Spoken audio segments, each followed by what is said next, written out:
This video is on exponentials and logarithms. Exponentials are things you've learned in the past that is values that will exponentially grow. They will grow faster and faster. It is not at a constant rate. Logarithms are a way to be able to figure out that exponential, how fast are they going. So our first question we'll see is how many times do we have to multiply 2 to itself to get 8? What about to get 16 or to get 384? Well, to multiply 2 to itself, we can just do, we know 2 times 2 is equal to 4 times 2 is equal to 8. So we know that this will equal to 8. There was 1, 2, 3 times.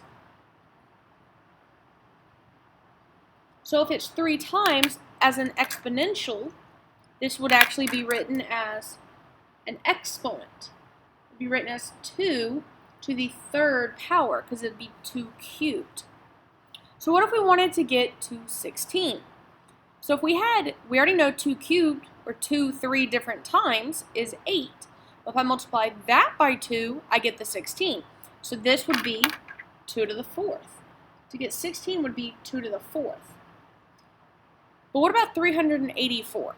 So if I kept multiplying by 2, we want to know, would we ever get to the 384? So if I just look at a calculator, 2 times 2 times 2, I know it's going to keep going, so 8, the next one is 16, keep pressing enter. I want to see if I ever get to 384. If I keep pressing enter, there's 256, then it skips over and goes to 512. So that means that 2 to a power, it will give us 384, but it's not going to be a nice clean number. It'll give us a decimal. That's the reasons for logarithms. We want to know how to do logarithms so that we can find this value. So this would be 2 to a decimal value. Now it could be it could be a mixed number, and it will have to be a mixed number because it's going to be bigger than 4, but it'll have to end up having a decimal. So we're going to be able to figure this out. Let's solve these problems with an easier method like exponents and logarithms. Exponents and logarithms.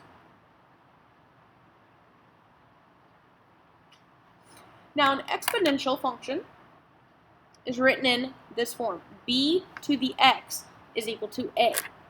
It's an exponential because the x is in the exponent.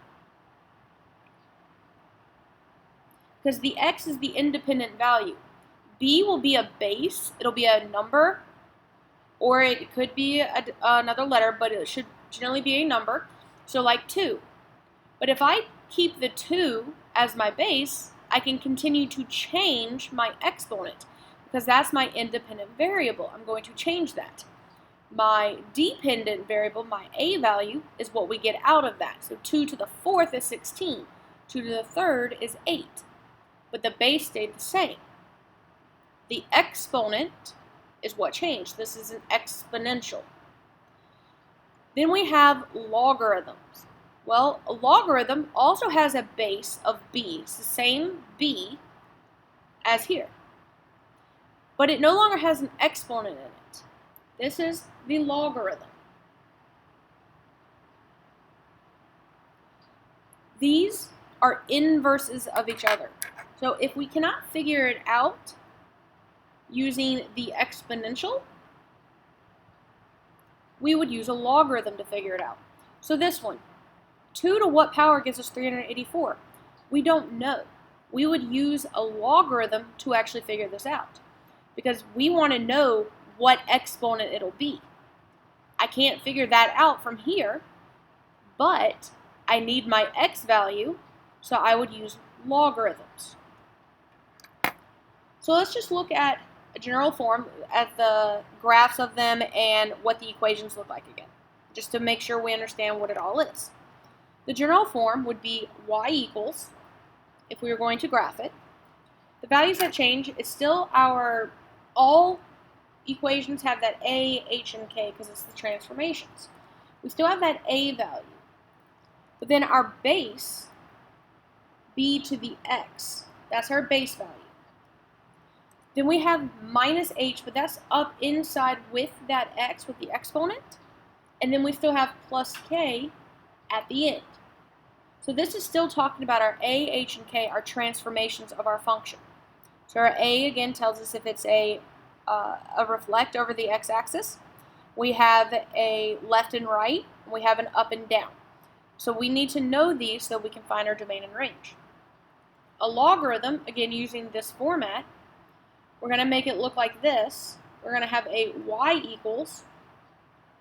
We again have our a value, but we have a log base b. This is the same base of x, but then again it's still minus that h value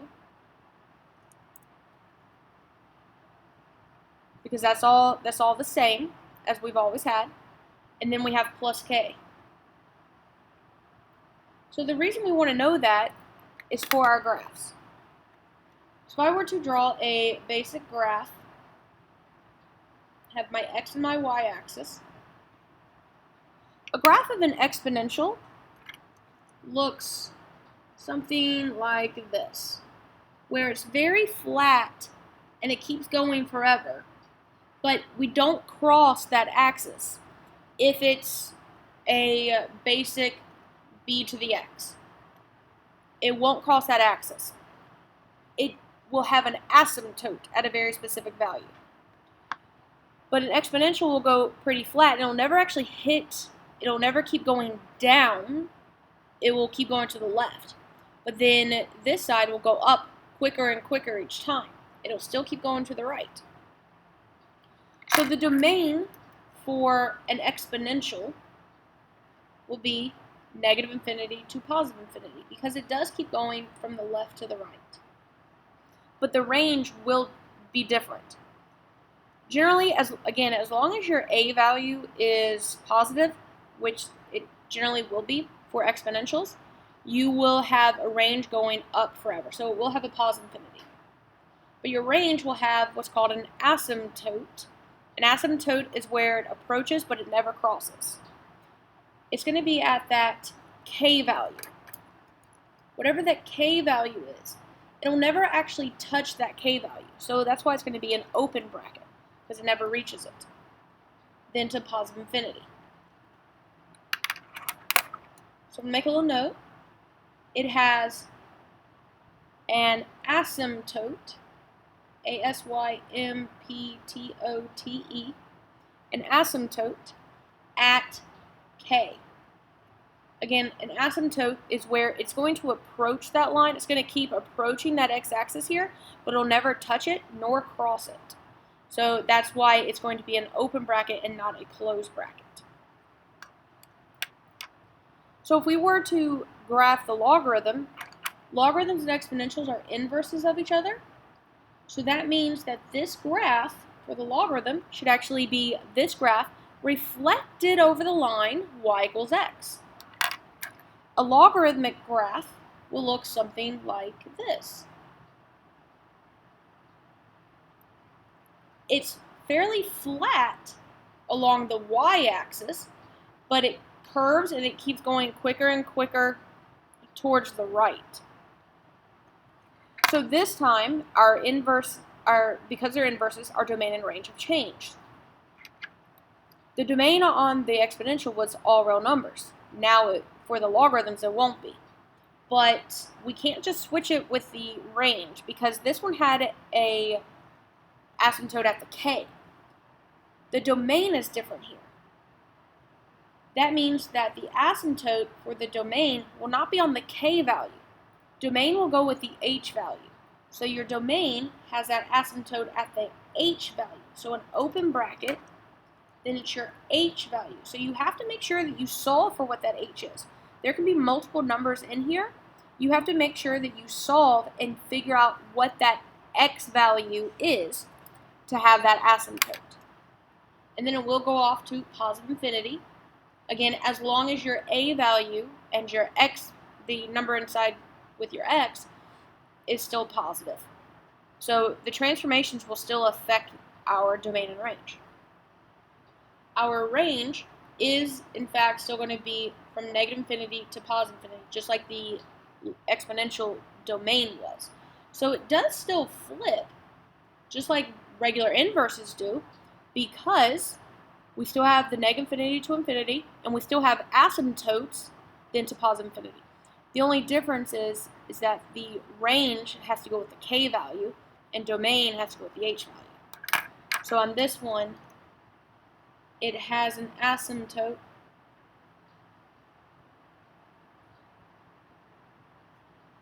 at the h value.